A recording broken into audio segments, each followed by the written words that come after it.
नमस्कार। इस समय की सबसे बड़ी खबर से आपको करने खबरदार। मैं हूं श्वेता सिंह। कोलकाता में हम इस समय मौजूद हैं। डॉक्टर जो यहां पर लगातार विरोध प्रदर्शन कर रहे हैं, उनकी तरफ से आज के घटनाक्रम के बाद ये निर्णय लिया गया है कि उनका जो प्रोटेस्ट है, उनका जो प्रदर्शन है, वो खत्म होने वाला नहीं है। वो सुप्रीम कोर्ट की तरफ से जो आदेश दिया गया है, उसे पढ़ने के बाद आगे निर्णय लेंगे। लेकिन फिलहाल उनकी तरफ से इस प्रदर्शन को जारी रखने की ही बात यहां पर अब से कुछ ही देर पहले कही गई है। इसके साथ ही हम आपको बता कि केवल कोलकाता नहीं, अगर आप देश भर का हाल देखें, कोलकाता की यह घटना हुई है, इसके बाद अब देखिए महाराष्ट्र के ठाणे के बदलापुर से वो घटना सामने आई है, जहां पर स्कूल की बच्चियों का शोषण स्कूल के भीतर ही होता है। तो इसीलिए आवाज उठाना जरूरी है और खबरदार करना जरूरी है देश में महिलाओं की सुरक्षा को लेकर। बहरहाल इस सब के बीच कोलकाता में रोज एक प्रदर्शन का दिन रहा है। आज भी एबीवीपी का प्रदर्शन रहा है, लेकिन उन पर भारी लाठीचार्ज यहां पर पुलिस बल की तरफ से कर दिया गया है।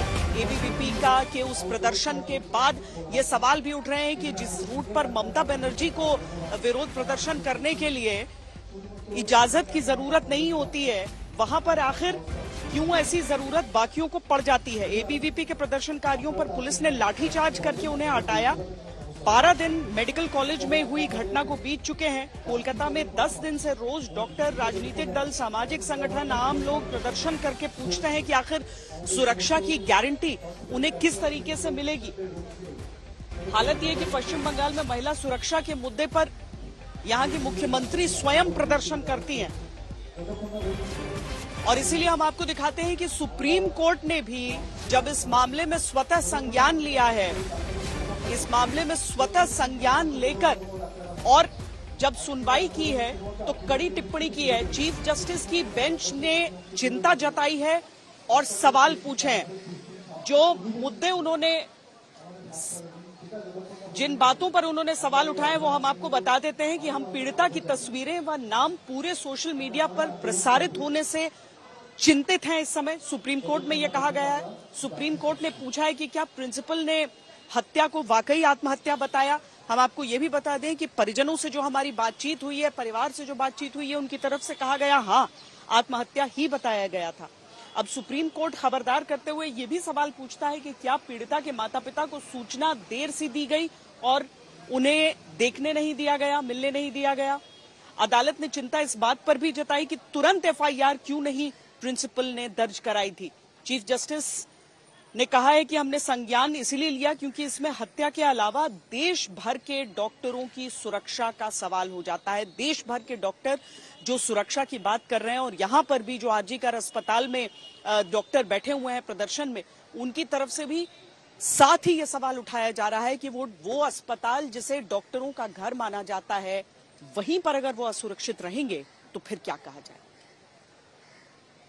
बंगाल का एक एक हाथ, एक एक लोगों की अंगुलियां ममता बनर्जी के तरफ जा रहा है कि ये गुंडों को प्रश्रय देती, बलात्कारियों को प्रश्रय देती, उसके सबूत को छुपाती, बलात्कारियों को बचाने का काम करती। इनको अब तक इस्तीफा देना चाहिए। मैं तो पहले भी कहा, आज भी कह रहा हूं, केवल इस्तीफा नहीं, इन पर भी केस चलानी चाहिए। इस तरह से पड़ोस के राज्य में अगर कोई विभत्स इस तरह की घटना हो जाती है तो दूसरे मुख्यमंत्री का फर्ज होता है कि वो अपने राज्य में ध्यान दे, अपनी चिंता करे। यहां राजनीति करने की कोई आवश्यकता नहीं है। रही बात सोशल मीडिया पे जो अफवाहें फैलाई जा रही है, उससे माहौल बिगड़ रहा है।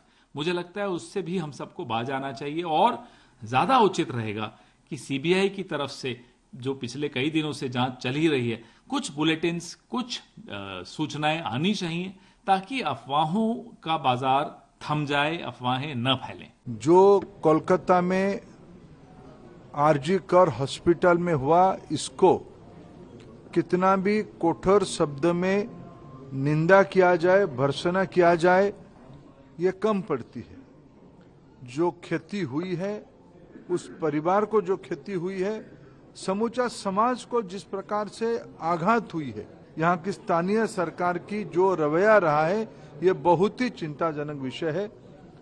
सुप्रीम कोर्ट ने ये सारा विषय को संज्ञान में लिया है, लेकिन मैं इतना ही कहूंगा, एक सभ्य समाज में यहाँ का सरकार जिस ढंग से व्यवहार किया है, ये बहुत ही चिंताजनक और खतरनाक विषय है।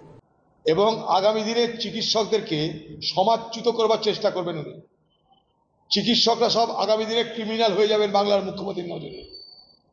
এবং চিকিৎসকদের আমি অনেক আগে বলেছি, চিকিৎসকদের বিরুদ্ধে বাংলার মানুষকে লেলিয়ে দেওয়া হবে। বাংলার মুখ্যমন্ত্রীর এই নোংরা রাজনীতি বাংলার মানুষ দেখতে পাচ্ছে। আপনার চিকিৎসার জন্য, আপনার পরিবারের চিকিৎসার জন্য সিঙ্গাপুর আছে, দুবাই আছে, ইউরোপ আছে, বাকি এখানকার সাধারণ মানুষরা যাবে কোথায়? এই বাংলাকে যদি বাঁচাতে হয়, বাংলার মানুষকে সকলকে ঐক্যবদ্ধ হয়ে এই তৃণমূল নামক স্বৈরাচারের বিরুদ্ধে, মমতা নামক স্বৈরাচারীর বিরুদ্ধে লড়তে হবে।